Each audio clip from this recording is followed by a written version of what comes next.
Nagy-nagy szeretettel üdvözlök mindenkit, főadmin vagyok, és ez pedig itt az Idol ismertetőnek a 31. része, amiben nem másról lesz szó, mint az EXO-s Xiuminről.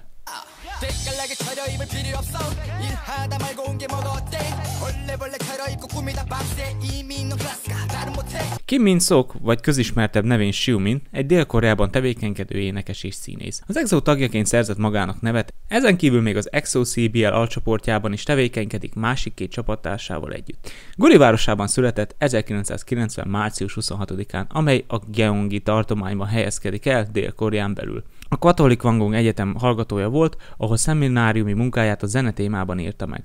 Min-sok duci gyerek volt, viszont rettentően aktív a sportok terén. Feketeöves kendóban, taekwondóban, valamint a wushu és a vívást is tanult. Nagy foci rajongó, ami azt is tükrözi, hogy Koreai Labdarúgó Szövetség egyik tiszteletbeli nagykövete.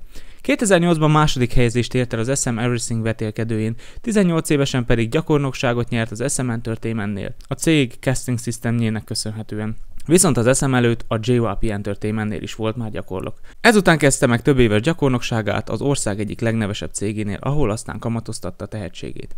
Valamint még azt is érdemes róla tudni, hogy tisztaságmániás és rendszerető, valamint a legerősebb is a csapatban, ami már többször is megmutatkozott. Beceneve a baozi, amit kerekded arcformájáról kapott.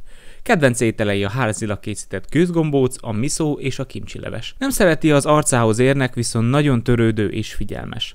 Általában ő kell fel leghamarabb, majd felkelti a többi tagokat is. Klausztrofóbiás és tériszonya is van. Kedvenc színe a kék, és kedvenc tévéműsora a SpongeBob. Ha egyedül alszik, általában inkább felkapcsolva hagyja a villanyt. És jól figyeljetek, fiúk, lányok, mert ideálja pedig egy olyan személy, aki igényli és szereti az ölelgetést, és akinek a társaságában mindig kellemesen érzik magukat az emberek. Nos, te megfelelsz az ideájának? Írjatok még le információkat a komment részlegbe Xiuminről, ugyanis ez csak egy kicsi töredéke volt az, amit én mondtam az egészről, amit róla lehet tudni. Egészítsük ki a tudástárunkat a komment részlegben, és minél több mindent így meg fogunk róla tudni.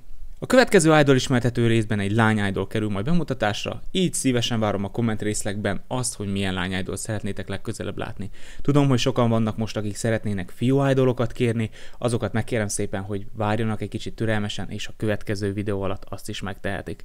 Én pedig igyekszem a következő videót minél hamarabb elhozni nektek. Köszönöm, hogy ebben is velem tartottatok. Ha esetleg tetszett, akkor nyomjatok egy lájkot és iratkozzatok fel a csatornára, úgy gondoljátok. Én pedig további szép napot kívánok nektek. Főadmin voltam. Sziasztok!